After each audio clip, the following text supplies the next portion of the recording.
The sound came first. A frantic, rhythmic slap of worn sneakers against cracked pavement. Then the air, sharp and cold in his lungs, burning with each ragged gasp. Leo pumped his arms, his small 9-year-old legs churning, fueled by a terror that was older than he was. Behind him, laughter echoed, cruel and sharp as broken glass. It wasn't the playful laughter of a game of tag. It was the sound of the hunt. He risked a glance over his shoulder. 3 of them, taller, broader, their faces twisted into masks of casual malice. Kyle, the leader, was closest, his hand outstretched, fingers ready to grab the hood of Leo's thin jacket. The schoolyard fence was still 100 feet away. 100 feet might as well have been a mile. Every muscle screamed, his sides stitched with a fiery pain. He could feel their presence, a wave of heat and intent, closing the distance. He didn't dare look again. He fixed his eyes on the rusted chain-link fence, the sanctuary of the school grounds just beyond it. A teacher, Mrs. Gable, stood by the gate, her whistle on a lanyard around her neck, her gaze directed at a group of girls jumping rope. She saw him. Leo knew she did. Their eyes met for a fraction of a second. He saw a flicker of something. Annoyance? Resignation? Before she turned her head, deliberately looking toward the main building as if a sudden, urgent thought had struck her. In that moment, the world shrank to the pounding in his ears and the cold certainty that he was utterly alone. The hand clamped down on his hood, yanking him backward. His feet tangled, and the world tilted violently.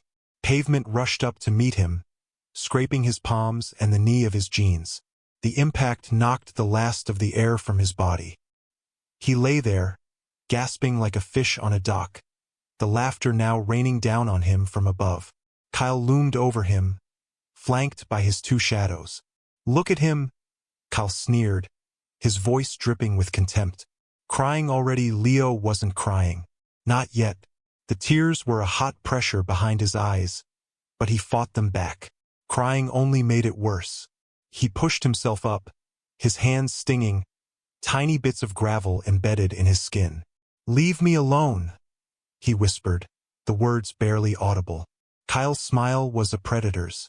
He nudged Leo's shoulder with the toe of his expensive sneaker. "What's the matter, Leo? Your dad not here to protect you."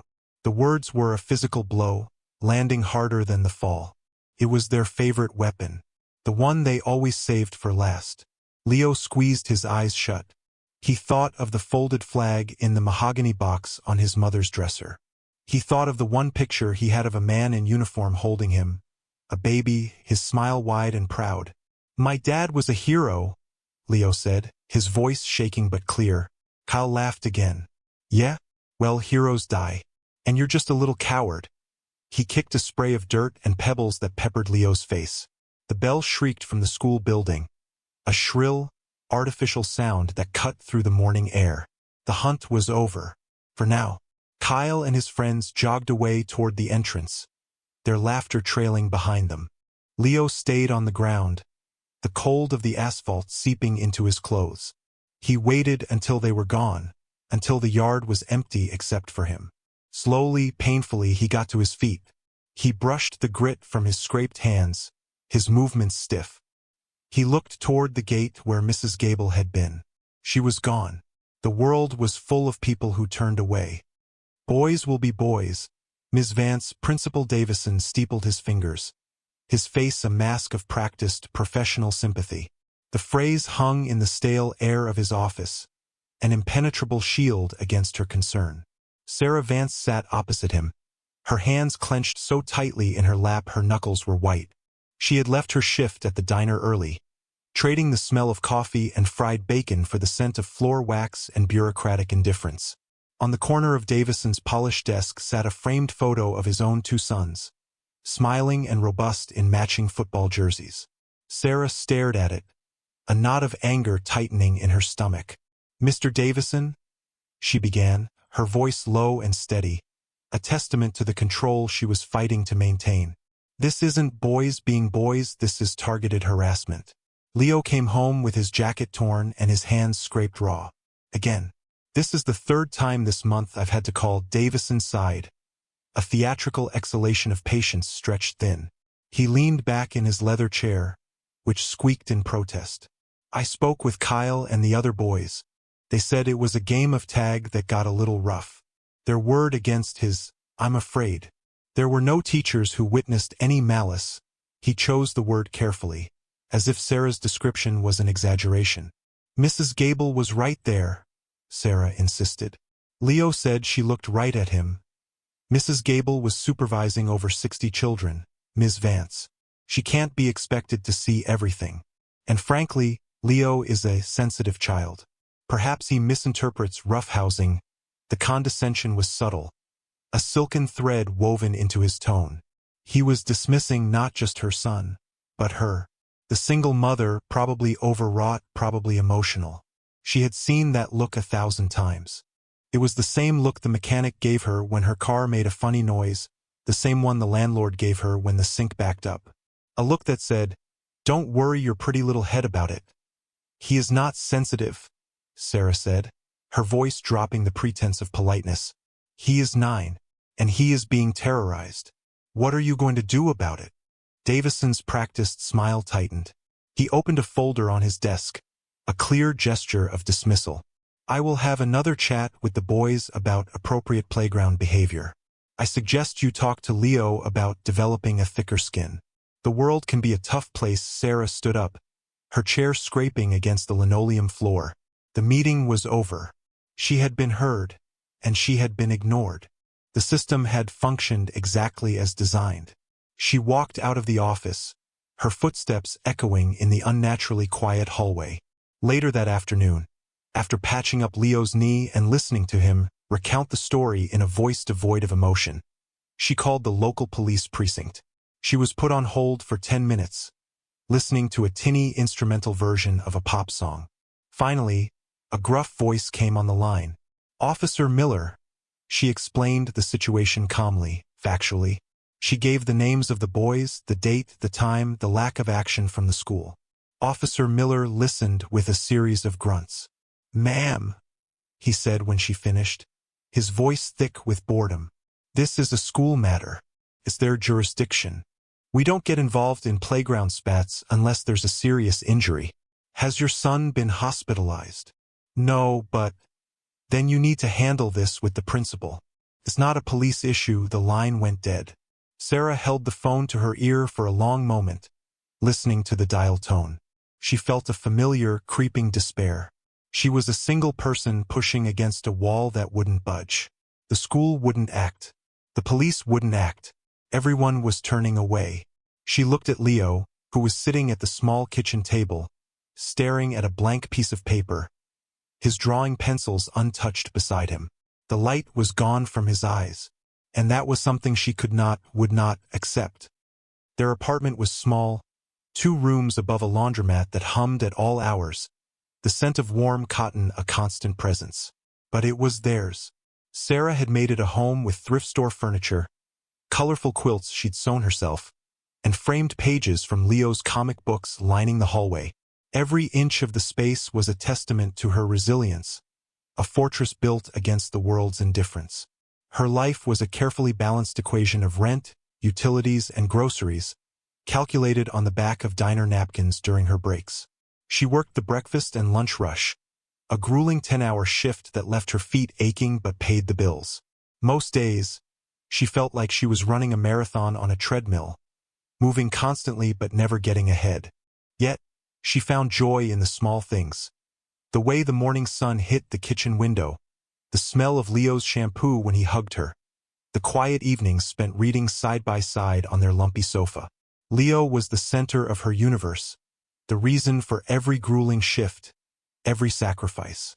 He was a quiet boy, thoughtful and observant, with a wild imagination that spilled out onto paper in vibrant, detailed drawings of superheroes and distant galaxies. His heroes weren't the brutish, invulnerable types. They were protectors, guardians who shielded the innocent and stood for those who couldn't stand for themselves. They were everything his father had been. Michael Vance had been a staff sergeant in the Army, a man whose quiet strength had been a constant source of comfort for Sarah. He was killed by an IED 9 months after Leo was born, leaving behind a box of medals, a perfectly folded flag, and a hole in their lives that could never be filled. Sarah made sure Leo knew him not as a tragic figure, but as a man of principle. She told him stories of Michael's kindness, his unwavering sense of duty, his belief that you always stand up for the little guy. "Your father was the bravest man I ever knew," she would tell Leo, tucking him into bed. Not because he was a soldier, but because he was good. He knew the difference between right and wrong, and he never walked away when someone needed help. That was the core of her own being, the principle she lived by and tried to instill in her son. You don't have to be the strongest or the loudest. You just have to be decent. You have to be kind. You have to show up. Now, that very decency was being used against her son, his quiet nature mistaken for weakness. The bullies saw a target, the school saw a sensitive child, and the system saw a problem too small to bother with. Every night, after Leo was asleep, Sarah would sit at the kitchen table with a worn spiral notebook. Under the dim light of the stove hood, she would document everything. October 14th, Leo's lunch money stolen. Spoke to teacher Ms. Albright. Said she'd keep an eye out. October 22nd, pushed down on the basketball court.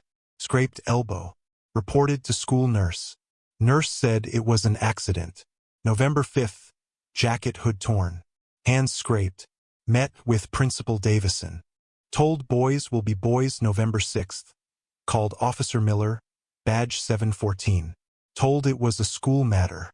Each entry was a small, cold stone of fact dropped into the pit of her stomach. It was a record of her son's pain and a testament to her own powerlessness. She was following the rules, using the proper channels, trusting the institutions that were supposed to protect children like her son.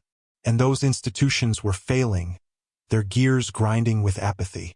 She was just one woman, a waitress with a high school diploma, against a system that had already made up its mind. But as she looked at the photo on the mantelpiece, Michael in his dress uniform, holding a tiny, sleeping Leo, she felt a familiar spark of his defiance. He had never backed down from a fight that mattered. And this mattered more than anything. The rain started on a Tuesday, a cold, persistent drizzle that matched the gray mood settling over their small apartment. The bullying had entered a new, more insidious phase.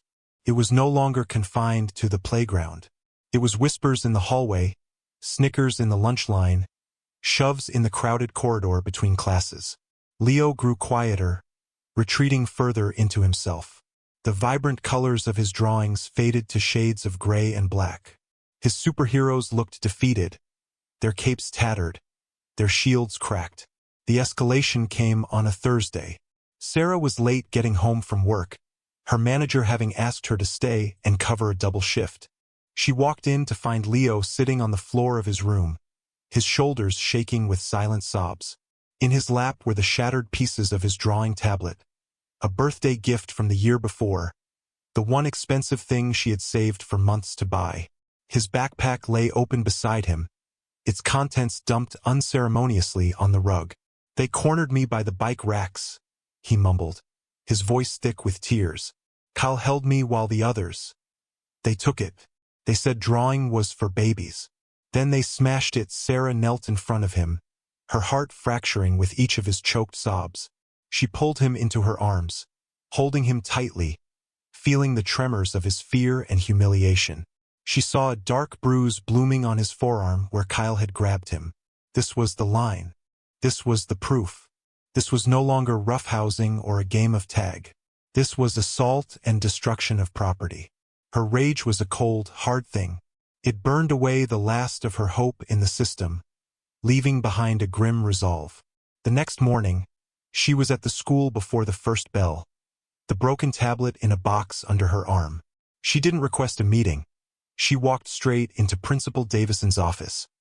He looked up from his computer, his face a mask of irritation at the intrusion. "Ms. Vance, I'm very busy this morning. This was in my son's backpack yesterday," she said, her voice dangerously calm. She placed the box on his desk and opened the lid.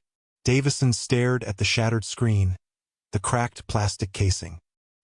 He looked from the tablet to the fresh bruise on Leo's arm, which Sarah made sure was visible. For the first time, a flicker of genuine concern, or perhaps fear of liability, crossed his face. "I see," he said slowly. "This is unfortunate. It's a crime," Sarah corrected him. "And that bruise on his arm is assault. I am going to the police. And then I am going to the school board. I want those boys suspended." Davison held up a hand. "Let's not be hasty, Ms. Vance. I will of course investigate this fully. I will call the boys' parents. We will get to the bottom of it." But Sarah could hear the familiar tone of de-escalation, of containment. He wasn't interested in justice. He was interested in damage control. She left his office and drove directly to the police station. She asked for Officer Miller. She was told he was out on patrol. She spoke to a desk sergeant, showed him the broken tablet, the photo she'd taken of Leo's bruise, her notebook of dated, documented incidents. The sergeant listened, typed a few notes into his computer, and gave her a case number. "An officer will be in touch if they need more information," he said, his tone suggesting they would not. Days turned into a week. Her calls to the school were met with vague assurances. "We're handling it internally."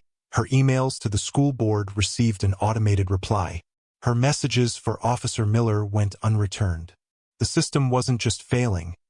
It was actively ignoring her. She was invisible. Her son was invisible. The frustration was a physical weight, pressing down on her chest, making it hard to breathe. One evening, she watched Leo listlessly pushing food around his plate, the dark circles under his eyes a testament to sleepless nights. He hadn't picked up a pencil in days. They had broken more than his tablet. They were breaking his spirit. And that was when Sarah Vance realized that the rules were broken. Playing by them was a fool's game. If the system wouldn't protect her son, she would have to find someone who would. That night, unable to sleep, Sarah found herself sorting through a box of Michael's old things. It was something she did when she felt lost, a way to feel close to him, to borrow some of his strength. She ran her fingers over the stiff fabric of his dress uniform, the smooth, cool surfaces of his medals. At the bottom of the box, tucked inside an old leather-bound copy of The Art of War, was a small, worn photo album. She hadn't looked at it in years. She flipped through the plastic pages, seeing a version of her husband she barely knew. A younger man, barely out of his teens, grinning with his army buddies in dusty, sun-bleached places. Then she saw it, a photograph that made her pause. Michael stood with his arm around another man. They were both young, maybe 20, but the other man already had a hardness in his eyes that Michael never did. He was wiry and intense, with a nascent beard and tattoos snaking up his neck. But what caught Sarah's attention was the vest he wore over his t-shirt. It was denim, frayed at the shoulders, with a patch sewn over the breast pocket. It wasn't a military patch. It was a winged skull.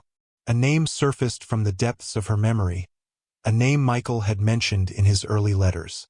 A guy from his unit, a brother in arms who'd had his back more than once. A guy named John, but everyone called him Preacher. They had lost touch after Michael re-enlisted and John had gotten out. A memory clicked, sharp and clear. Michael, home on leave, laughing as he read a letter. "Preacher's riding with a new kind of brotherhood now," he'd said, a strange mix of amusement and respect in his voice. "Says they have a code just as strong as ours." A desperate, wild idea began to form in her mind. It was insane. It was a long shot, but it was more than she had now. She rummaged through an old wooden address book, the pages brittle with age. Under P, she found it. Preacher. There was a phone number, scribbled in Michael's familiar handwriting. It was over a decade old. Probably wasn't even in service anymore. Her hand trembled as she picked up her cell phone. She punched in the numbers, her heart hammering against her ribs. She listened to it ring once, twice, 3 times. She was about to hang up, to dismiss the idea as a grief-stricken fantasy, when a voice answered. It was a low, gravelly sound, like stones rolling downhill. "Yeah, I'm looking for someone named John," she stammered. They called him Preacher. There was a long silence on the other end. "Who's asking?" The voice said, colder now, suspicious. "My name is Sarah Vance. My late husband, was Michael Vance." He served with him. The silence stretched again, but this time it felt different. Less hostile, more contemplative. "Mikey," the voice said, the name a soft rumble. "Yeah, I remember Mikey. Good man. One of the best." Relief washed over Sarah so intensely she felt dizzy. He was, she corrected herself, her voice catching. "I'm sorry to call you out of the blue. I don't even know if you can help. I didn't know who else to turn to." She took a deep breath and the story poured out of her. She told him everything. The bullying, the school's indifference, the police's apathy, the broken tablet, the bruise on her son's arm. She spoke with the raw, unfiltered honesty of a person with nothing left to lose. She didn't cry. Her voice was flat, exhausted, but precise. She gave him names, dates, and times from her notebook. She was not asking for violence or revenge. She was asking for witnesses. She was asking for presence. She was asking for anyone, to finally see her son. Preacher didn't interrupt. He listened, the silence on his end of the line absolute. When she finished, the only sound was her own ragged breathing. "They broke his drawing tablet," Preacher said. It wasn't a question. It was a statement of fact, and it held a chilling weight. "And his old man was Staff Sergeant Michael Vance." "Yes," Sarah whispered. "He has a son. A 9-year-old boy named Leo," Preacher continued, as if confirming the details of a mission briefing. Yes, another pause. Sarah could hear the faint sound of wind, as if he were standing outside. "The world's gotten lazy about looking after its own," Preacher said, his voice a low growl. "Some people need to be reminded what a code looks like." "Northwood Elementary, you said?" "Yes, on Elm Street. Be there tomorrow morning. 7:45 a.m. Have the boy ready for school. And Sarah," he added, his voice softening just a fraction, "you did the right thing. You called family." The line went dead. Sarah lowered the phone, her body trembling. She didn't know what she had just set in motion, but for the first time in months, she felt the faintest glimmer of hope. A different kind of brotherhood had been summoned. The first call went out at 5:30 a.m. Preacher stood on the porch of his small, isolated clubhouse, the pre-dawn air cold and sharp against his face. He wasn't looking at the sunrise. He was looking at a faded photograph he kept in his wallet. A picture of 2 young, grinning soldiers in a desert, their arms slung around each other's shoulders. Mikey Vance, a man who had dragged him to safety under fire, a man who had shared his last canteen of water without being asked. A debt was a debt, and a promise to a fallen brother's family was sacred. He dialed the first number. "Roadblock. Preacher. We're riding." There was no question, no hesitation on the other end. "Where to?" "Northwood Elementary. Elm Street. We're escorting a soldier's son to school. Be ready in an hour." The next call went to a man they called Saint, a mechanic whose garage was the unofficial hub of their chapter. "Saint, I need a presence. It's for Mikey's boy." The words carried a significance that needed no explanation. For Mikey's boy was a call to arms, a summons that resonated deep within their code. It wasn't about a fight. It was about an obligation. It was about honor. The message spread like wildfire through the network, a quiet, efficient cascade of text messages and phone calls. In garages across the county, lights flickered on. In kitchens, coffee was brewed strong and black. There was no chaos, no frantic energy. There was only a calm, methodical sense of purpose. At 6:15 a.m., in a suburban 2-car garage, a man named Grizzly, built like the bear he was named after, wiped a soft cloth over the chrome of his Harley-Davidson Fat Boy. He moved with a surprising gentleness, his large hands polishing the bike until it gleamed under the bare bulb hanging from the ceiling. His wife brought him a cup of coffee. She didn't ask where he was going. She saw the look in his eyes, the set of his jaw, and simply nodded. At 6:45 a.m., 5 bikes rumbled to life in the parking lot of a 24-hour diner. Their riders, clad in worn leather vests bearing the same winged skull insignia, finished their coffee in silence. They moved as a unit, mounting their bikes, their movements synchronized and practiced. At 7 a.m., the 5 bikes had become 12, converging at a gas station on the outskirts of town. More men arrived, their engines a low, guttural chorus. There were no loud greetings, just quiet nods of acknowledgement. They were fathers, mechanics, veterans, and construction workers. Today, they were something else. They were a statement. Preacher arrived last. His own bike, a stripped-down, matte black machine that had seen 1,000 roads. He did a silent head count. 32 riders. More than enough. Meanwhile, in the newsroom of the local Channel 8 station, reporter Maria Flores checked her email. An anonymous message had arrived at 6:30 a.m. The subject line was just 2 words, a story. The message was brief. Northwood Elementary, 7:45 a.m. A lesson in community accountability. Bring a camera. Ask for Leo Vance. It was cryptic, but it was enough to pique her interest. She'd been covering the slow decay of the town's civic engagement for months. Apathy at the polls, dwindling attendance at town halls. Community accountability was a phrase that made her grab her gear and her cameraman, Rick. At 7:30 a.m., the convoy began to move. 32 motorcycles, rolling out in a staggered, double-file formation. They obeyed every traffic law, stopping at every red light, using their turn signals. They were not a gang of outlaws. They were a disciplined procession. The sound they made was no longer a collection of individual engines but a single unified roar. A deep, resonant thunder that rolled through the quiet suburban streets, turning heads, rattling windows, and announcing an arrival that could not be ignored. It was the sound of a promise being kept. The first sign was a vibration, a low thrum that seemed to come from the pavement itself. Parents dropping off their children at Northwood Elementary paused, their car windows rattling gently.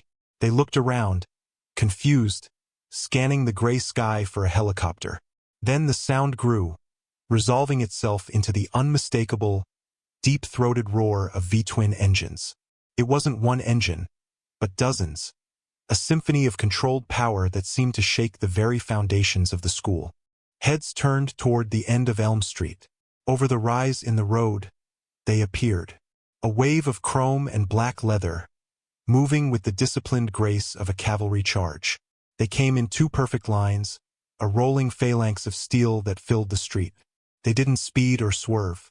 They simply advanced, their presence immense, undeniable. Sarah stood on the sidewalk, her hand resting on Leo's shoulder.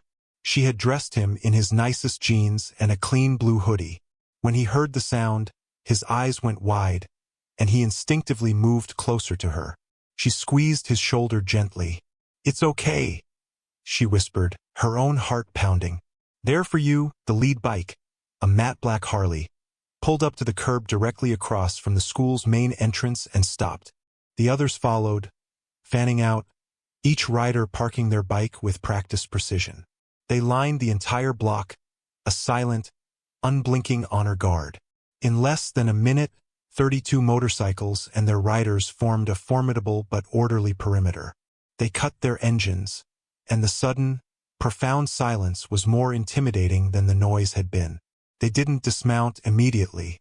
They just sat, their faces unreadable behind sunglasses, their hands resting on their handlebars.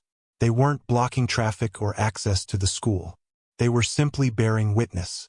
Doors of minivans and SUVs hung open as parents stared, their morning routines forgotten. Children pointed, their voices hushed. The air crackled with tension and unspoken questions. From inside the school, Principal Davison emerged, his face a mixture of confusion and alarm. He strode down the walkway, his tie slightly askew, his expression one of indignant authority. "What is the meaning of this? You can't loiter here. This is a school zone."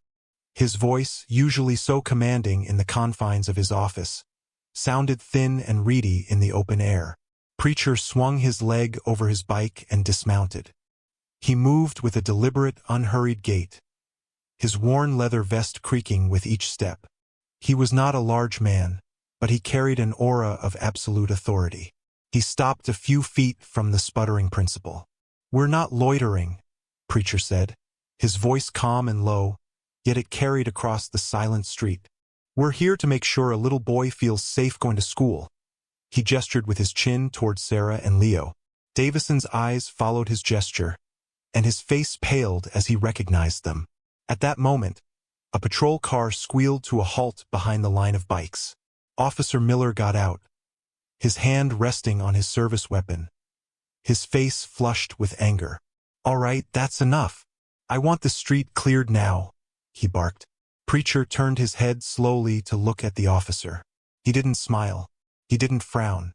His expression was utterly neutral. "We aren't breaking any laws, officer," he said evenly. "Every vehicle is legally parked. We're just concerned citizens, making sure the community is looking after its most vulnerable." Just then, the Channel 8 news van pulled up. Maria Flores and her cameraman got out, the camera already rolling. She moved quickly, her eyes taking in the scene. The bikers, the flustered principal, the angry cop, and the small woman and her son standing at the center of it all. "Excuse me," she said, her voice professional and clear, addressing Preacher but loud enough for everyone to hear. "Can you tell us what's happening here?" Preacher looked past her, his gaze locking onto Leo. He gave the boy a slow, almost imperceptible nod. It was a signal. It's time. The public confrontation had begun, not with a shout, but with the quiet arrival of an undeniable truth. "We're here," Preacher said, turning his attention to Maria Flores, but his voice was pitched for the growing crowd of parents and the now recording camera. Because the institutions that were supposed to protect this boy failed, he looked directly at Principal Davison, whose face had gone from red to a sickly white. "This is Leo Vance. For the last 3 months, he has been systematically bullied, harassed, and assaulted on school grounds." He then turned his gaze to Officer Miller. "His mother, Sarah Vance, has documented every incident. She has called the school. She has met with the principal. She has filed a police report. And at every turn, she was dismissed and ignored." Sarah, cued by Preacher's words, stepped forward. She held her spiral notebook in one hand and the box with the broken tablet in the other. Her fear was still there, a tremor in her hands, but it was overshadowed by a fierce, protective resolve. She was no longer an invisible woman. 32 witnesses in leather vests had made sure of that. "My son's name is Leo," she said, her voice clear and strong, amplified by the reporter's microphone. "He was pushed, his money was stolen, and his property was destroyed. This is the tablet they broke." She opened the box for the camera to see. A collective gasp went through the crowd of parents. "I was told my son was too sensitive. I was told it was boys being boys. I was told it wasn't a police matter." As she spoke, Kyle and his 2 friends arrived, sauntering toward the school entrance, laughing about a video game. They froze when they saw the scene. The wall of bikers, the police car, the news camera. Their smirks vanished, replaced by confusion and a dawning fear. Their eyes found Leo, and for the first time he wasn't cowering. He was standing straight, his mother's hand on his shoulder, flanked by an army. Preacher held up a slim file folder. "This isn't just a mother's testimony," he announced. "This is a record. Dates, times, names, copies of every ignored email sent to the school board, a log of every unreturned phone call to the police precinct, a photograph of the bruise left on Leo's arm." He opened the folder and handed a sheet of paper to Maria Flores. It was a crisp copy of the photo of Leo's bruised arm. Rick, the cameraman, zoomed in on it. The image would be broadcast on the 6 o'clock news. The mask of authority began to crumble. Officer Miller, suddenly aware of the camera and the documented proof of his inaction, began to stammer. "Now, hold on, we receive hundreds of calls a day. Every case is prioritized. Is the assault of a child not a priority?" Preacher cut in, his voice dangerously quiet. Principal Davison tried to regain control, stepping toward Sarah. "Ms. Vance, this is highly inappropriate. We can discuss this privately in my office." "We tried that," Sarah said, her voice ringing with the force of months of frustration. "You didn't listen." A woman stepped out from the crowd of parents. "She's right," she said, her voice trembling slightly. "My daughter is in Leo's class. She's been terrified of those same boys all year. I called twice. Nothing was done." Another parent spoke up. Then another. The dam of silence broke. A flood of similar stories poured out, tales of casual cruelty ignored, of concerns dismissed, of a principal more interested in appearances than in the well-being of his students. The bullies' parents, summoned by frantic text messages, arrived in expensive SUVs, their faces etched with indignation. Kyle's father, a slick lawyer in a tailored suit, stormed toward Preacher. "What do you think you're doing? You're intimidating children." "I'm calling my lawyer." Preacher didn't even look at him. He kept his eyes on Kyle. "We're not intimidating anyone," he said calmly. "We're standing here. That's all." "Your boy," on the other hand, he let the sentence hang in the air. The lawyer's bluster faltered under the silent, collective stare of the bikers and the other parents.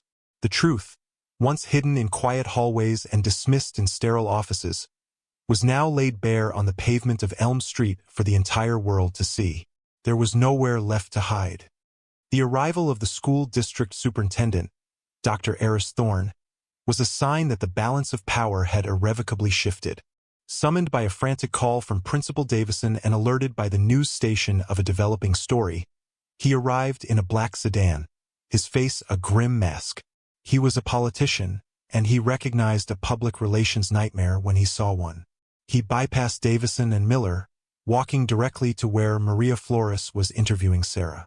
"Ms. Vance," he said, his voice resonating with practiced sincerity. "I am Dr. Thorne, the district superintendent. I want to apologize, personally and on behalf of the entire district. What you and your son have experienced is unacceptable."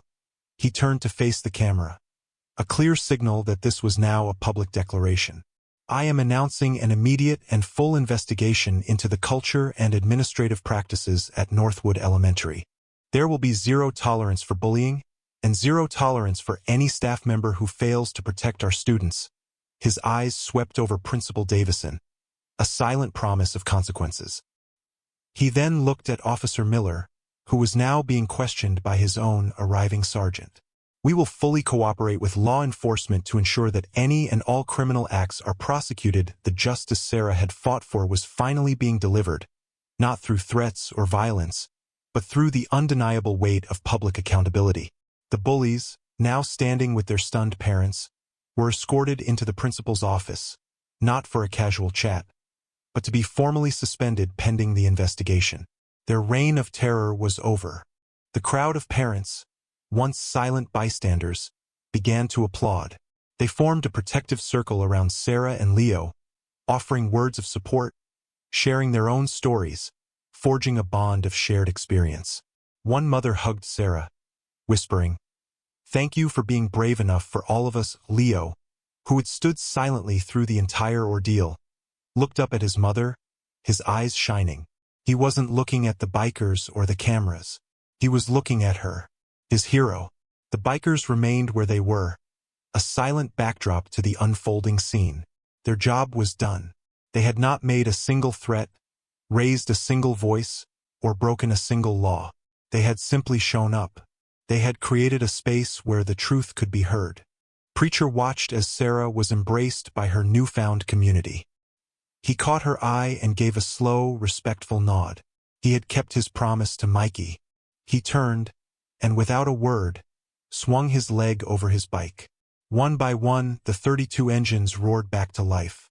But this time, the sound was different. It wasn't a threat.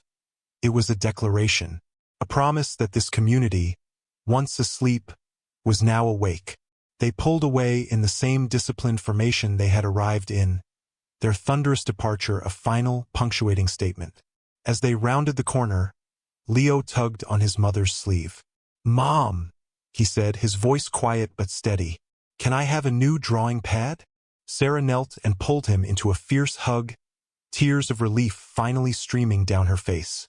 "You can have all the drawing pads in the world," she whispered into his hair. The dignity that had been chipped away, incident by incident, was now restored, not just for her son, but for the entire community. The system hadn't fixed itself. It had been forced to bend to the will of a mother who refused to give up, and the quiet strength of a brotherhood that remembered its own. Months passed. The autumn drizzle gave way to the crisp, clean cold of winter, and then the tentative warmth of spring. The changes at Northwood Elementary were seismic. Principal Davison was reassigned to an administrative position at the district office, a quiet and humiliating exile. Officer Miller took an early retirement, his reputation tarnished by the Channel 8 news report that had aired for a week straight. The Bullies were transferred to other schools after a lengthy disciplinary process. The legacy of that October morning was etched into the school's very culture. The school board, under intense pressure from a newly galvanized parent-teacher association, implemented a district-wide anti-bullying program. It was a comprehensive policy with clear, enforceable consequences and mandatory training for all staff on how to recognize and respond to harassment. They called it the Leo Initiative. The name was Sarah's idea, a way to turn a symbol of her son's pain into a beacon of his strength. Leo, in turn, became a quiet hero in the school hallways. The other children no longer saw him as a sensitive target, but as the boy who had faced down the giants and won. He started a drawing club, and the classroom walls were soon covered in colorful, imaginative depictions of superheroes. But Leo's new heroes were different. They didn't wear capes or masks. They wore leather vests, drove motorcycles, and their superpower was showing up when someone needed them. Sarah's life changed too. The parent who had hugged her that day became her closest friend.